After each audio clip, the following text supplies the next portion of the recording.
I have been sent this video so many times from the people who are following me on social media saying that I have to do a review on it. It's going to be challenging, I believe. The subject matter is extremely challenging, so let's go through it together.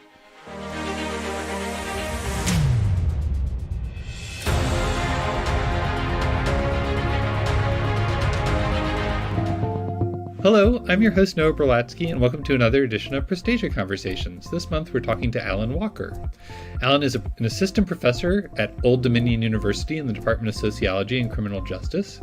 They earned their master's in social work at Columbia University and their PhD in criminal justice at John Jay College and their graduate center in the City University of New York. Their research focuses on institutional harms, especially those created by our criminal processing, immigration, detention, and mental health care systems. And specifically, we're talking about Allyn's book, A Long Dark Shadow, Minor Attracted Persons and Their Pursuit of Dignity. So the book is a study of non-offending minor attracted persons, a group that hasn't been discussed a lot either in the academy or in popular culture. So it's a difficult and important subject, and we're thrilled to have Allyn with us today to talk about it. Thank you for... Okay, let's just quickly stop there. Minor attracted persons. Now, I haven't got a wealth of knowledge on this, but what I believe is it's a group of people who are attracted to minors, and they are all non-offending people. They've never committed a crime against minors, but they are attracted in some way towards them in a sexual way, and they are wanting this label and wanting to have some support by society because they are coming out saying, look, we got this problem, but we want to exist within the society. That's the limit of my knowledge of this situation. And I think this guy's written a book on it. So we're going to dive deeper into this difficult and challenging subject matter. Here. I'm so happy to be here. Thanks so much. So my first question was, even the title of your book is pretty controversial, right? Because the subtitle is Minor Attracted Persons and Their Pursuit of Dignity. And many people are concerned that the designation of minor attracted persons or MAPS suggests that it's okay to be attracted to children, or they're worried that the term suggests that pedophilia is a sexual orientation, which they worry is a slander on LGBT people. So could you talk about why you use that term in the title and throughout the book? Absolutely. And thank you so much for that question. I use the term minor attracted person or MAP in the title and throughout the book for multiple reasons. First of all, because I think it's important to use terminology for groups that members of that group want others to use for them. And MAP advocacy groups like Before You Act have advocated for use of the term MAP. They've advocated for it primarily because it's less stigmatizing than other terms like pedophile. A lot of people, when they hear the term pedophile, they automatically assume that it means a sex offender. And that isn't true, and it leads to a lot of misconceptions about attractions toward minors. I've definitely heard the idea that you brought up, though, that the use of the term minor attracted person suggests that it's okay to be attracted to children. But using a term that communicates who someone is attracted to doesn't indicate anything about the morality of that attraction. From my perspective, there is no morality or immorality attached to attraction to anyone because no one can control who they're attracted to at all. In other words, it's not who we're attracted to that's either okay or not okay. It's our behaviors in responding to that attraction that are either okay or not okay. And I want to... Do I stop it there and say my bit? Or do I let him just finish what he's saying? Let's let him finish what he's saying. Extremely clear that child sexual abuse is never, ever okay. But having an attraction to minors, as long as it isn't acted on, doesn't mean that the person who has those attractions is doing something wrong. I think we have a tendency to want to categorize people with these attractions as evil or morally corrupt. But when we're talking about non-offending MAPs, these are people who have an attraction that they didn't ask for, and one that is frequently they would give anything to change, but they find that they're unable to change those attractions. And most importantly, the people in my study did not act on them. Okay, let's stop the guy there for a moment. Everything he said so far, I'm agreeing with. I'm agreeing with the fact that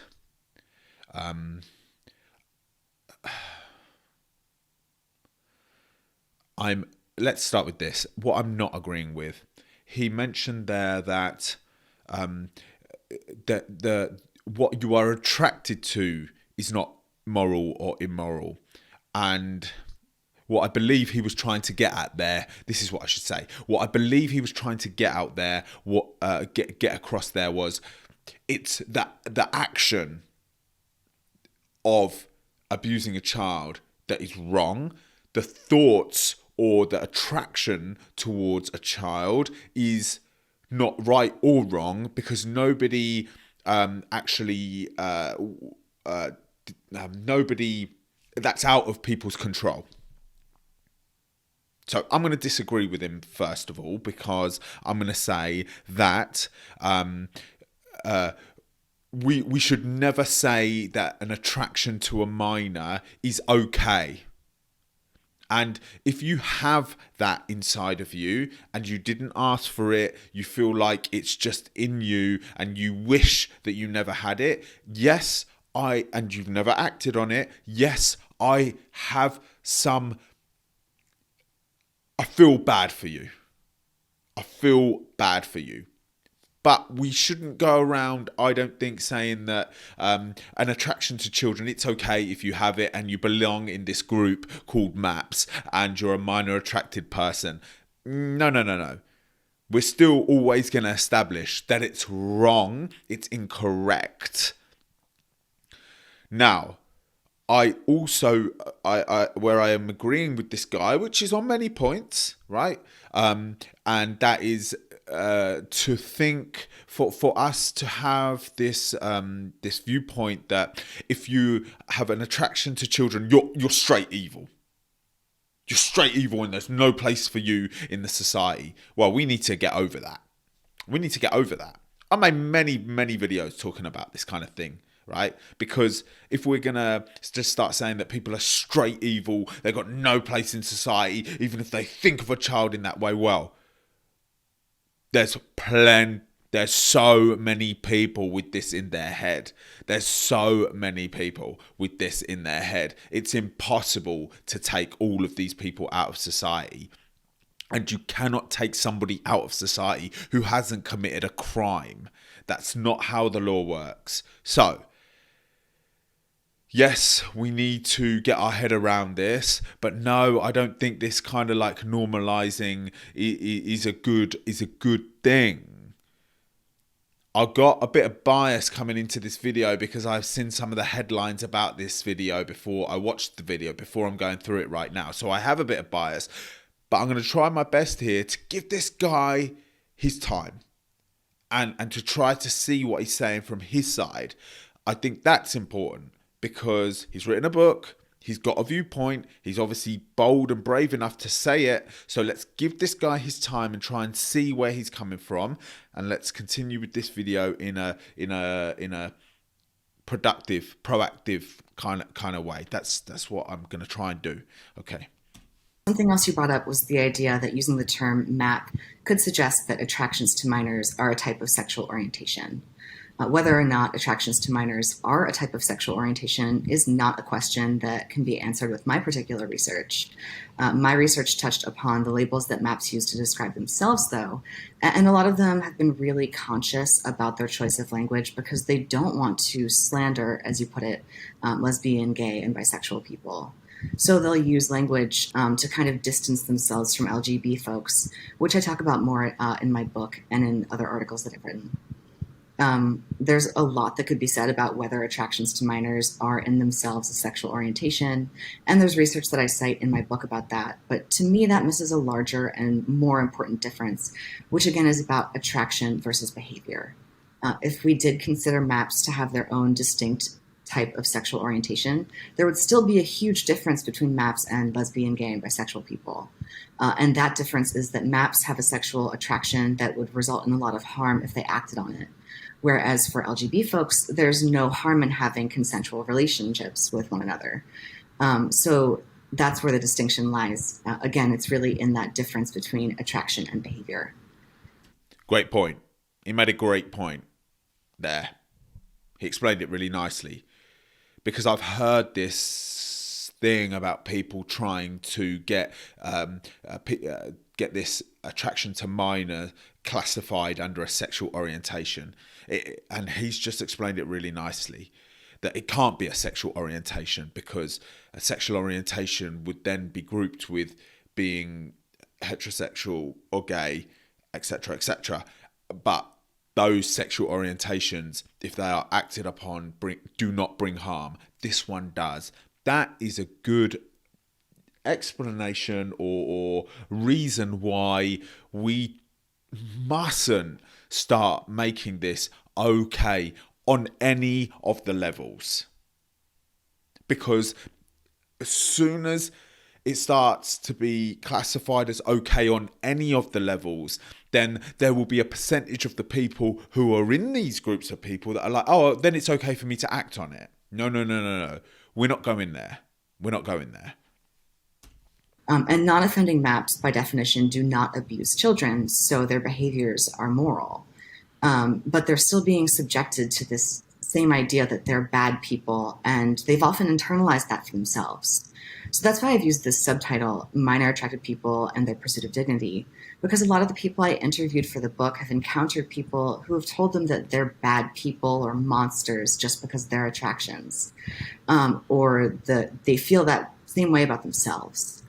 And it's often a process for them to just stop feeling internally like they're monsters.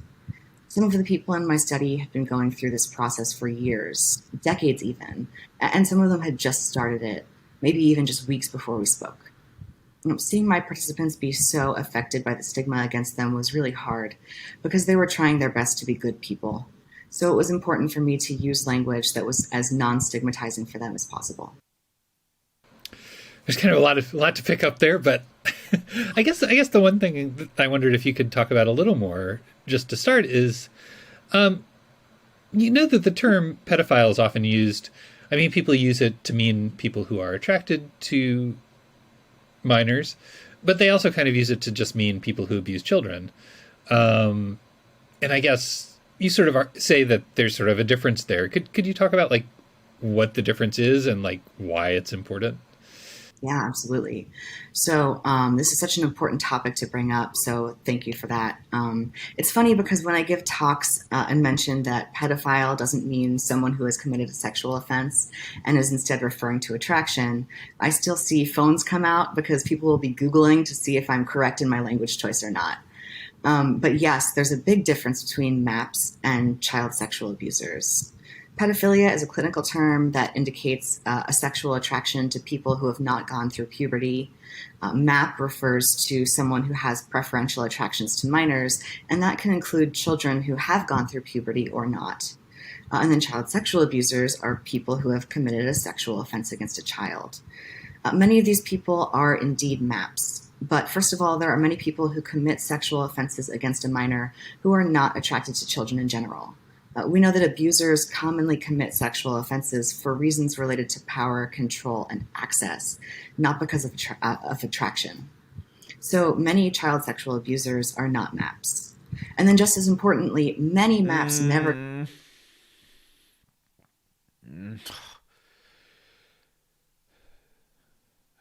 He just said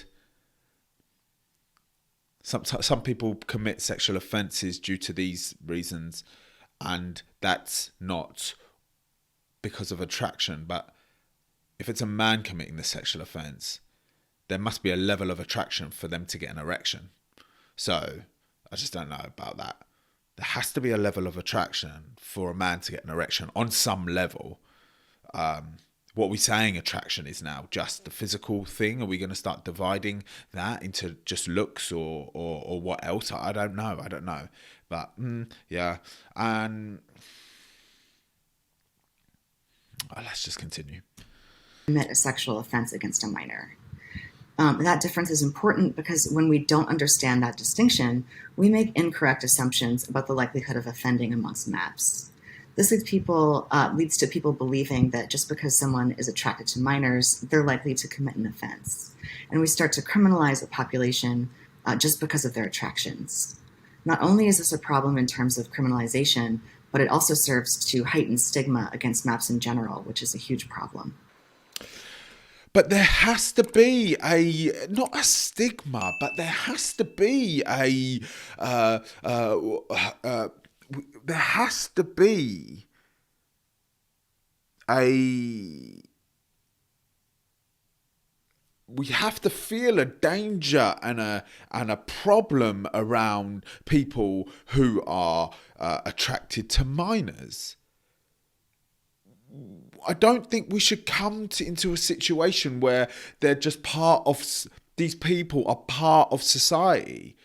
Now, as I say that, I also don't think we should do this whole thing that we're doing of if you're attracted to a minor, you're a monster and you're evil. We don't want you in our society. We want to turn the light out on you. We're going to villainize you. I also don't think that's helping, because then nobody can come forward with their issue, and so we can help them sort it out.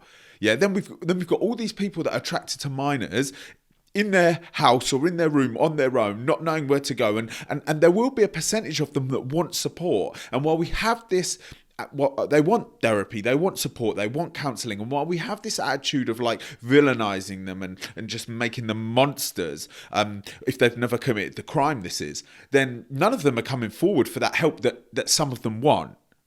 And that's nowhere near prevention, is it? That's not bringing you anywhere near prevention. But I don't think we should be like just normalize all of this so that it's not like a massive problem. It needs to continue to be a problem in our minds. It needs to continue to be a danger in our minds, and then we will have some action. Okay. I was also, I mean, does it make it harder to sort of like identify child sexual abuse in general if you're sort of focused on this one population who isn't necessarily always the ones doing? Yeah, absolutely. Yeah, if we have this idea that child sexual abusers look a certain way, are a certain way, we're going to be missing the majority of offenses that are committed because we're so focused on this one idea. So that in the book you say that your initial work was with victims of sexual violence, and I think a lot of people sort of find it odd that that a person would go from there to sort of researching minor attracted people, especially in sort of such a sympathetic way. So I guess like what led you to this project and to trying, and I guess how do you reconcile that with sort of like trying to be empathetic or work with victims of sexual violence?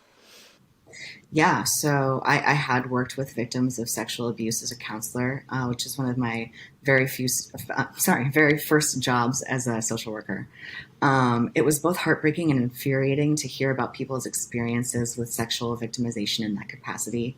And all I really wanted to do was protect them from the pain that they were experiencing, which I couldn't do. And when I was trying to help them access help through the criminal legal system, it was frustrating that the system wasn't helping the victims. And that was most of the time. Most of the time it wasn't helping them, not in the way they needed. So I started further noticing the ways in which the criminal processing system really contributes to harm when I ended up facilitating a support group with women who were incarcerated and who had been victims of sexual violence. At that point, I started having my eyes opened to institutional harms that were caused by the criminal processing system as a whole, to those who are criminalized and to those who are victimized alike.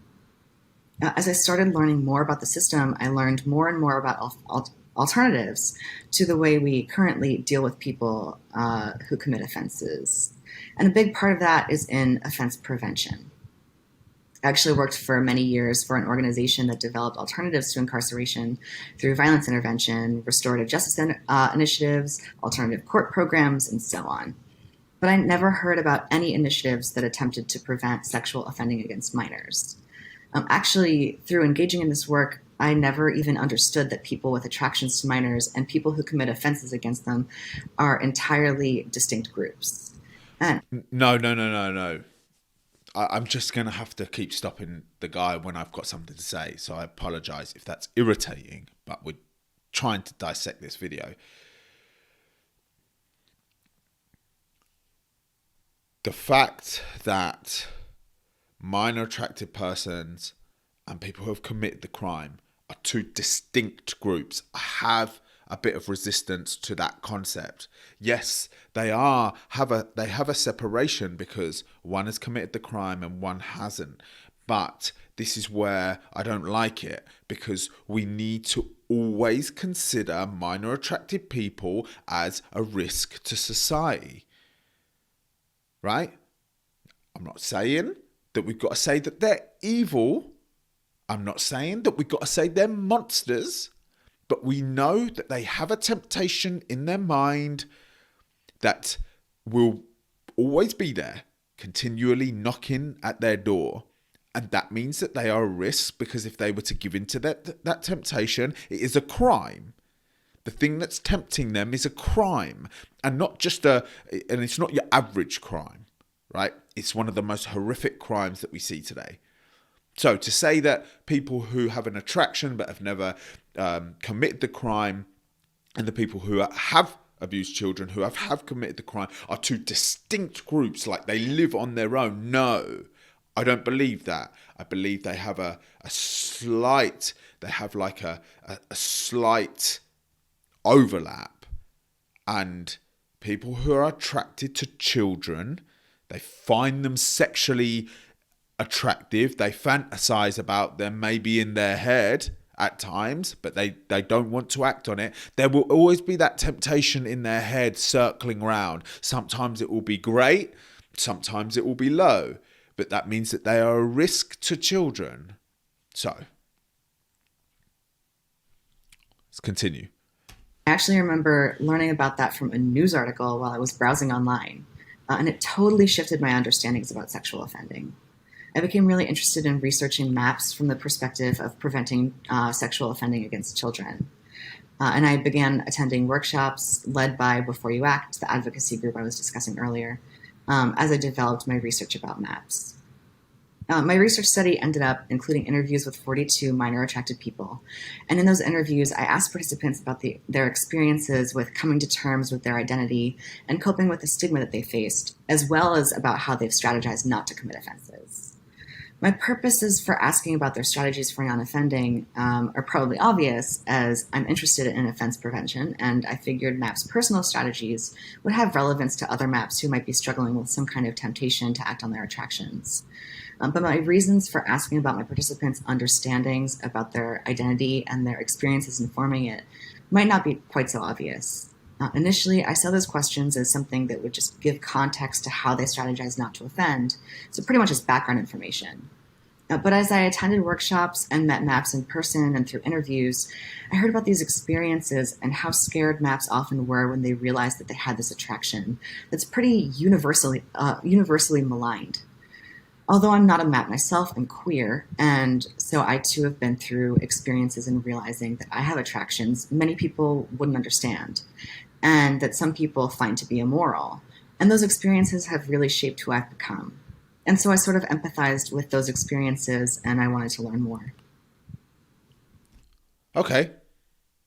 You could see how if somebody was going through their life, they became a teenager, and the girls that they liked, so let's say they were 14 years old. Let's detail an example. Let's say you are a 10-year-old boy. You become a 11-year-old boy, 12-year-old boy, 13-year-old boy. Now you're really becoming attracted to girls, right? So you're going out with girls that are in your year group, and then you become 14 and you're going out with girls in your year group. Then you become 15 and you're going out with girls in your year group. Then you become 16, 17, 18. But the girls that you feel are hot are still 15. They didn't move. That age group didn't move. You're getting older, but the age group of girls that you find hot, that's not moving. And I can imagine for some people in their head, then they get to 20, 25, and it's still not moved. That must be so scary. That must be a scary situation to be in. No doubt about it. Because the world is going to hate you. The world is going to hate you, and they are got no consideration for anything to do with you. That's got to be a scary place. That's got to be a scary place. So I get that. I get that. And that is why, I'm going to say it again, that is why I feel like we should have places for these people to come forward if they want help. I really do. I really do.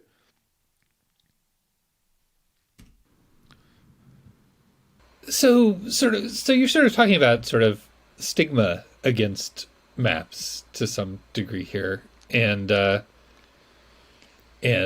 sort of empathizing with their experiences of stigma. And I mean, when I think a lot of people think that people should be stigmatized, right? That if you have that if you're attracted, that attractions to minors should be very strongly stigmatized in order to prevent people from thinking that they're okay or from acting on them. That's a good point.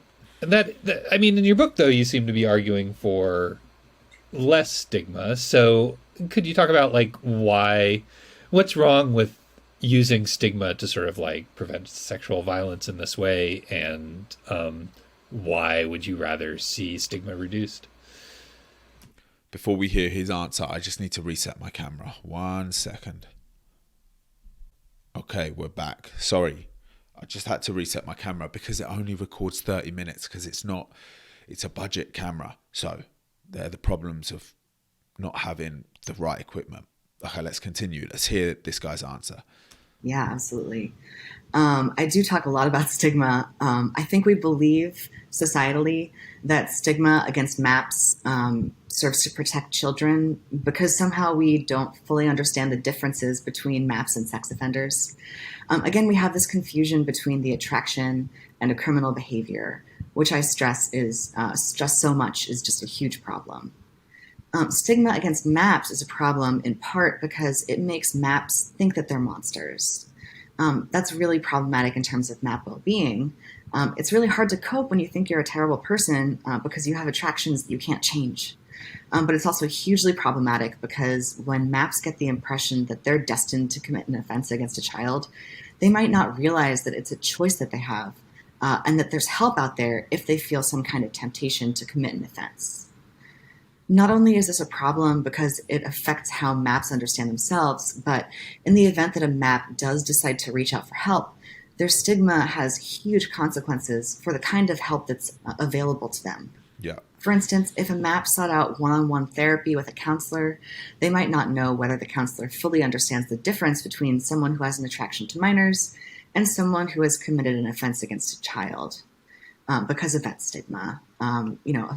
Counselors are just like anyone else. They might know that, they might not. If they end up in therapy with a counselor who mistakenly believes all maps have committed an offense or will do so at some point, their therapist might end up making a report against them that they shouldn't be making. Unfortunately, some maps have had that exact type of experience, which discourages others from help seeking, even when they might really need that help as a non-offending strategy. So the stigma that we have against maps throughout society can not only affect well-being, but it can actually lead to harm against children. I guess this is a sort of related question, but I mean, your book talks a lot about sort of the depression and isolation which many maps feel because of stigma, and because they're considered, they're basically considered to be sexual abusers. I just had a thought, and I know making any type of comparison with this, it's always dangerous ground, but let's try it. If there was somebody who was outright explaining or was open that they have temptation to perform a murder or to carry out a murder. And let's say then that once this person was open about it, let's say they were open about it online, more people started joining and being like, yeah, I have temptations to carry out a murder as well. Sometimes it feels like a real thing that I want to do. Or it's a thing in my head that I know I shouldn't do, but it's there in my head. Would we be like, oh, they're just those types of people and we should not stigmatize them and we should not feel like there's any risk about them. We should just let them be around in our society and we shouldn't villainize them or consider them to have any danger living in our communities?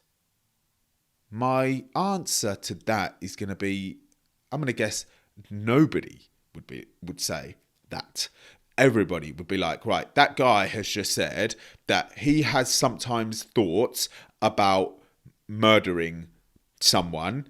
He needs to get help and we need to be aware of him and all of those things. So the comparison here for me is, if somebody is open, like these maps are, that they're attracted to children, when we say attracted to children, it means they find them physically attractive in a sexual way, meaning that at some point they have thought about doing something sexual with them. Yeah? That's what it means. It doesn't mean that they just think they're pretty, right? It means that they find minors sexually attractive. So, we are going to say that at some point during their days, during their years, they are thinking about doing something to children, right? So that is why I'm saying we shouldn't just be being like, oh, this is just a condition that somebody has and they're going to be all right. We need to be monitoring these people all the time. All the time. I'm saying the same thing, right? Every time I stop the video, I'm saying the same thing. But it's because they keep coming at it at this angle, which I have some resistance to. Now, I will also add, this guy is saying many, many great points, right? So I'm not going to shoot him down for everything. This guy's saying many great points. He is highlighting the fact that there are no support systems for the people that want support in this area. We should be supporting people who have these issues in their head, and for the ones that want help to not give in to the temptation and commit the crime, we should be helping them. We should be helping them. Because what's our alternative? Just sit back, leave them alone, push them to the side, not even recognise their existence, and hope and pray that they don't commit the crime in the whole time they've got to be alive? It doesn't seem very sensible, that. Okay.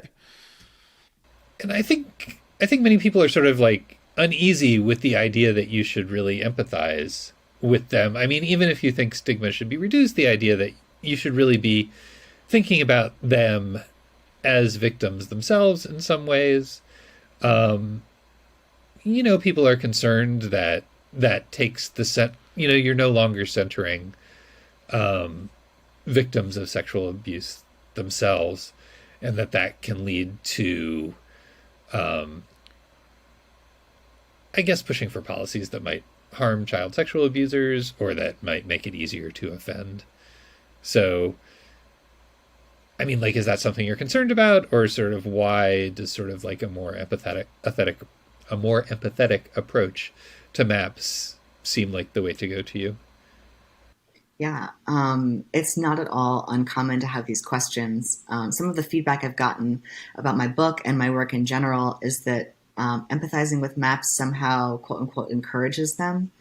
But the reason that maps deal with depression and isolation is due to the stigma that I've been talking about. And that stigma itself can lead to harm for maps and children alike. Sometimes I hear from people who think that maps need to work on getting rid of their attractions for themselves altogether. And on one hand, just because someone has attractions to children doesn't mean that they won't ever experience attraction to adults as well, or even that their attractions to children will persist for their entire lives.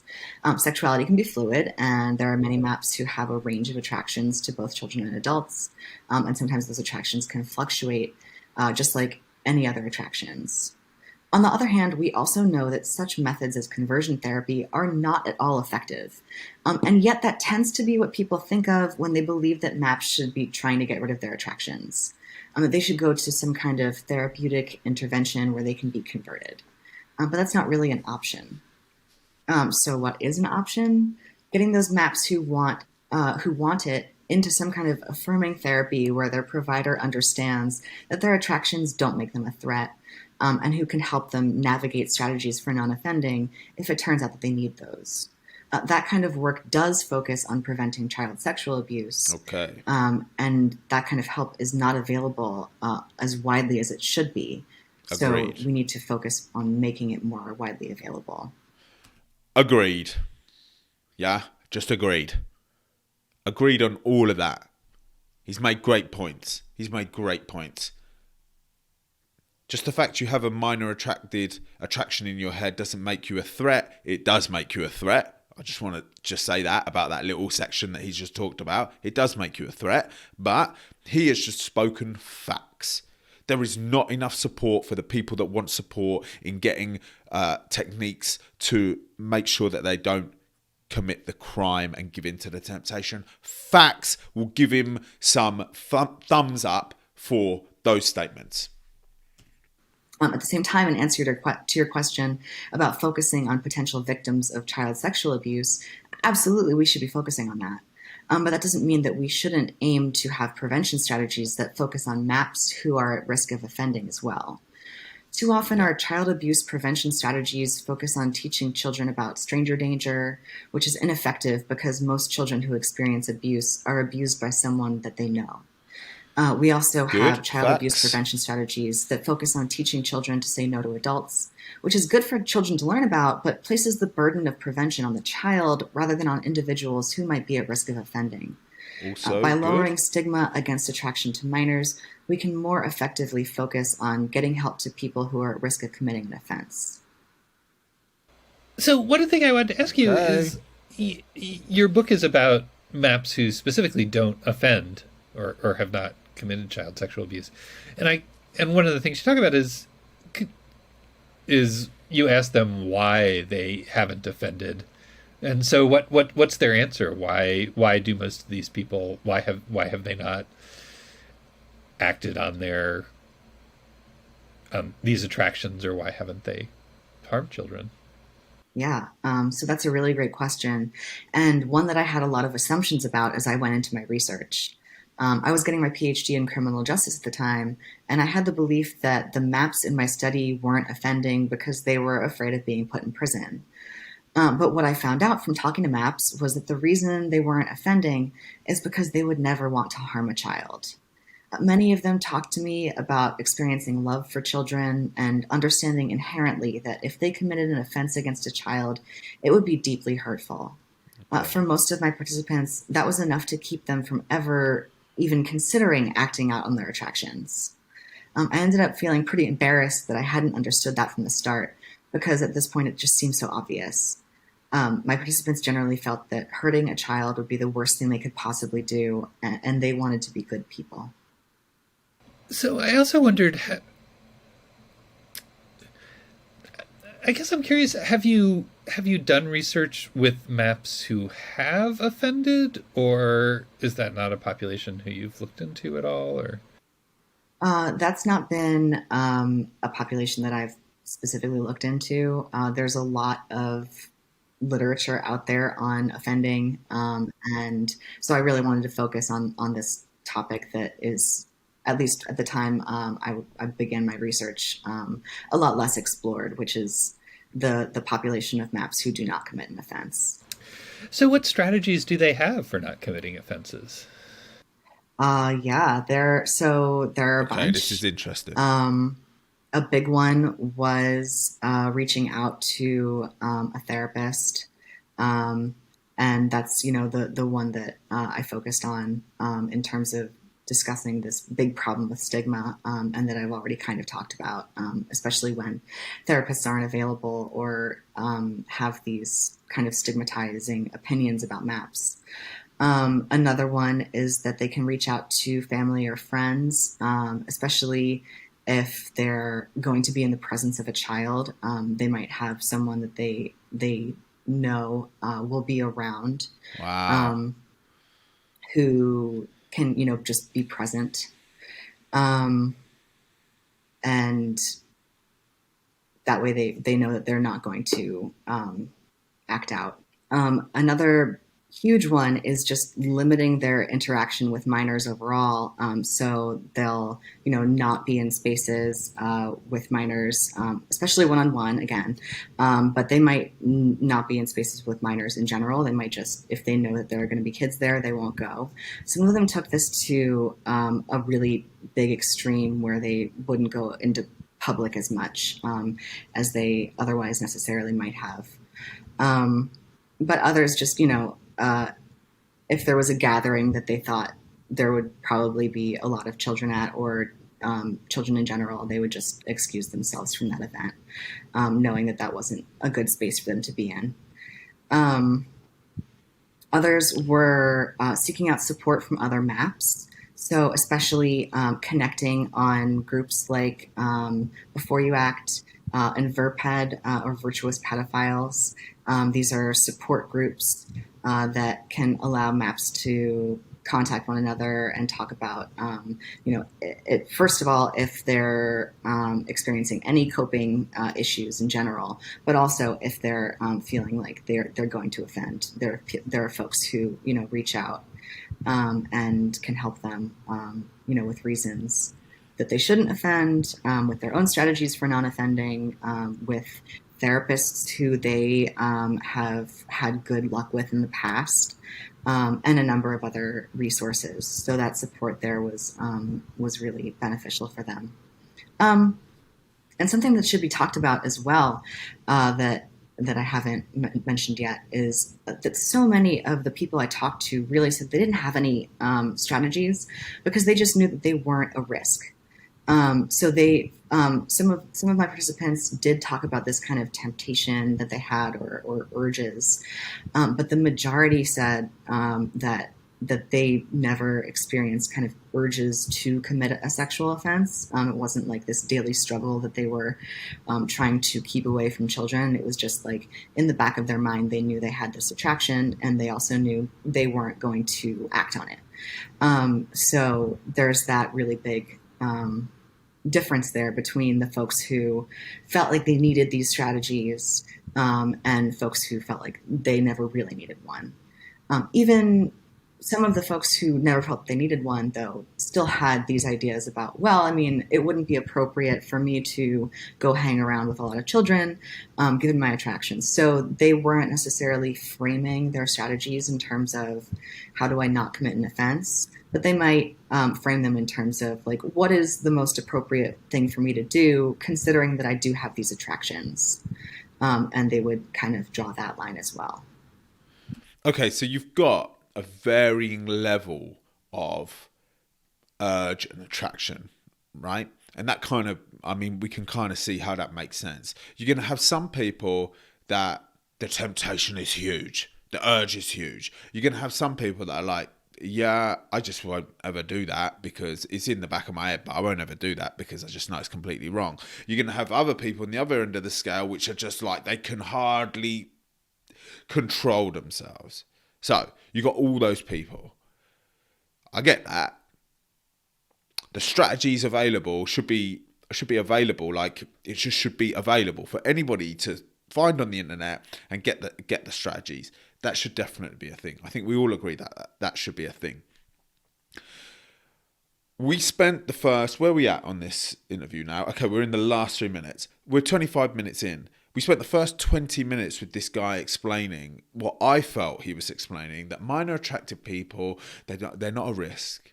They're not a risk to anybody.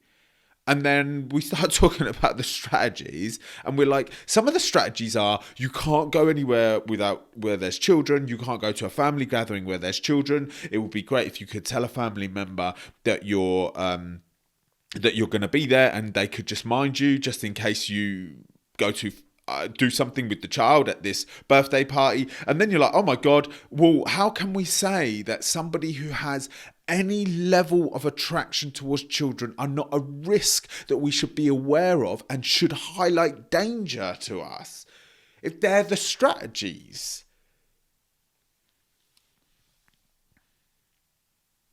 It's almost like I need to watch this a few times. It is almost like I need to watch this a few times. So I guess my last question was, I just kind of wondered, have you experienced a lot of pushback to your book, like in the academy or from the public? I mean, I know that these issues are super controversial, and I just kind of wondered, has your book been mostly sort of like accepted, or are people skeptical? Um, oh, sorry, what was the last part? Oh, are people skeptical, or? Gotcha. So I've had a little bit of pushback here and there. It's a risky topic to research in terms of what the public thinks about maps, and even in terms of what other people in my field think. Um, Usually, in terms of other researchers, they'll just say that the topic of my research is something that they don't want to think about, and we won't discuss it.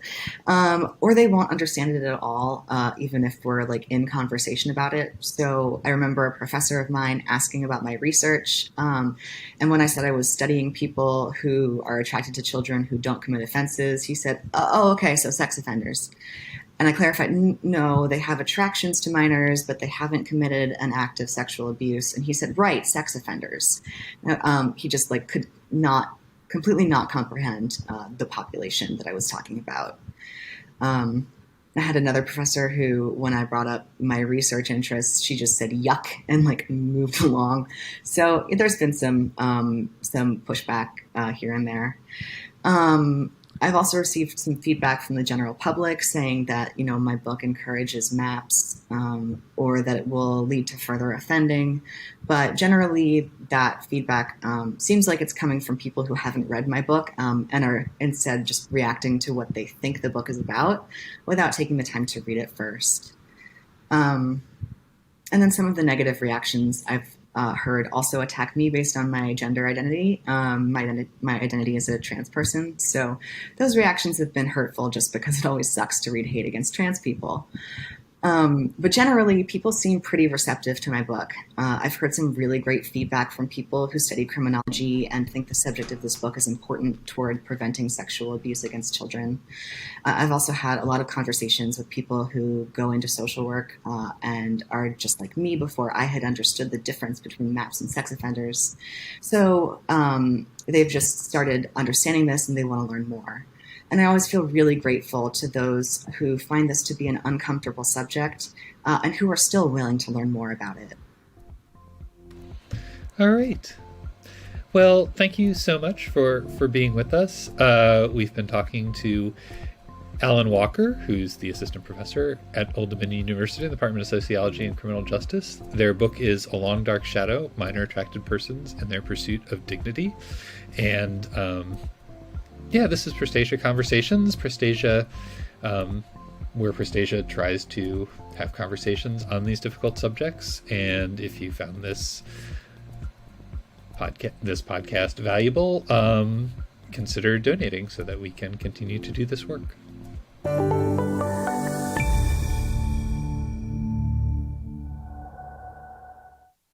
Okay, so my camera ran out of battery, which I just cannot believe that happened. It stopped like 3 minutes before the end of the video, but you would have seen, we will edit the video in. And now I just want to give a quick summary. I feel like this interview was, should we say, brave in some way. So crazy that's something that they've just talked about. Well, he wrote a book about it, I suppose. But all I have seen from the internet is hate towards this guy. I haven't done enough research, and I won't do any more research because it's time consuming. But maybe there are some articles just giving this guy some credit for speaking about this tough topic and writing this tough book. He does make some great points, but I'm not completely sold on what I feel like his, let's call it, agenda is. I just think it needs to be talked about a little more. I heard that he resigned from his post and generally he didn't get probably the reaction that he was hoping for. So yeah, I think it's really interesting. I think I've talked enough about what I agree with and don't agree with, but the summary is we need change. We need change with these people who are attracted and have these attractions to minors, and we need more done to ensure that they never act on their temptation. So I'll leave it there, and thank you for watching.